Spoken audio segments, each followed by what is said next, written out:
Good afternoon. My name is Amy Whiting, and I'm an environmental consultant here to tell you about Alberta Clipper Project, also known as Line 67. The Enbridge Company is an oil company based out of Calgary, Alberta, Canada. And through the presidential permit, Enbridge has submitted a proposal for a project that would help them increase the flow of crude oil. They have called this project the Alberta Clipper Project, or the Line 67 Project. By completing this project, Enbridge would be able to increase its flow of crude oil from 500,000 barrels of oil per day to 890,000 barrels of oil per day. There are also two other alternative plans being offered, the no action alternative and no action rail alternative, which provide different means to gain the goal of additional oil shipping. The question is whether or not these two alternatives are physically safer, environmentally safer, and show as much efficacy as the proposal plan. We must look at the environmental impacts that this proposal has. The impacts to these resources under the no action rail alternative plan would cause moderate impacts to geology and soils, water resources, and air quality. And this option would also have a significant impact on wetlands and floodplains and biological resources. You'll also see changes in animal migration and browsing patterns. The expansion of the pipelines will improve efficiency and safety to the pipeline. With railway, there's always the fear of train derailment that would cause large amounts of spillage. We also have to take a look at the health impacts. There is dust and noise that is associated with the construction, and because these lines run through the Indian reservations, it poses a threat on cultural resources. The Fond du Lac Band relies highly on wild rice, not only for nutrition, but also for economic security and their connection to their own cultural identity. There are health impacts in connection to this that include mental and spiritual health, an increase in diabetes and obesity and stress. Because this impacts the tribe's economy, the reduction of wild rice can actually decrease the access to healthcare services. The pro in this health impact is that the socioeconomics of the area will have positive due to many more jobs being created.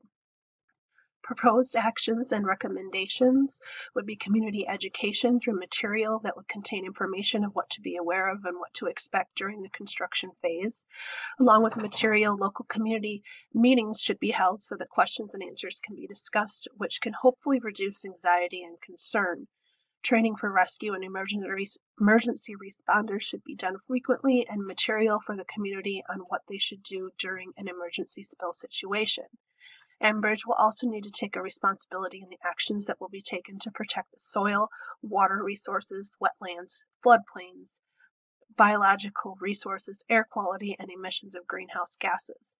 Constructions would be best done in the winter months so that minimal disruption and alterations are made to these environmental areas.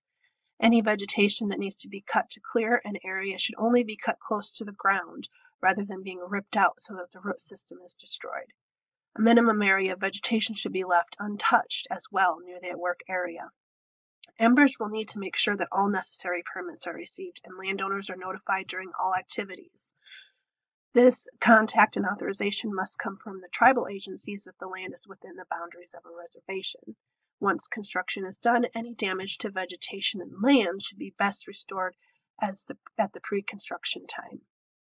Inspection of all pipes and fittings will need to be done to watch for and prevent leaks. Maintenance of equipment also assists in the noise reduction.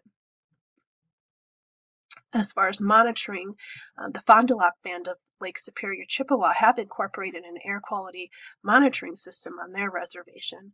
Modeling was done to learn how to interpret when polluters have increased effect on the air quality of the reservation.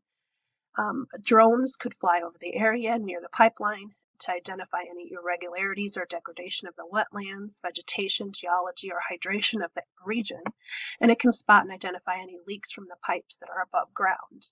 Regarding training and rescue emergency responders, it should be mandatory to have annual or biannual training.